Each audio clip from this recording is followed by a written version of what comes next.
Good morning. Mga sis, for today's video, we travel from Catbalogan to Calbiga, about an hour ride, and stop over Kaunan. Calbiga for lunch. Pili lang kao sa Kaunan. Maraming pagpipilian mga kawaray. May veg ang palay, bangus na prinito pork pata, pansit bihon, upo na ginisa, pork pata sarap niyan.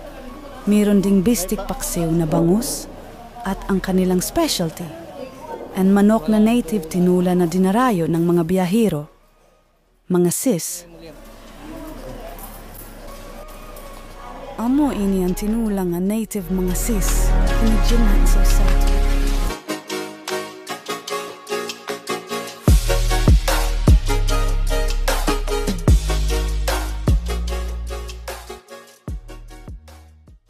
Mga sis at kuya, kung bago ka pa lang sa aking video, maaring pa-follow naman at like naman po sa aking Facebook para updated kayo sa aking mga videos.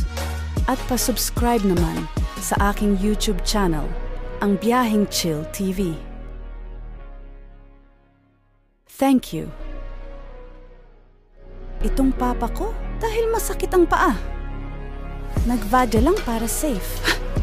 Itong apo ko naman ay nasarapan sa sabaw, nag-second order pa. Try nyo mga sis dumaan sa Kaunan ng Calbiga at tikman ang manok na native tinula. And hit the follow button. Thank you!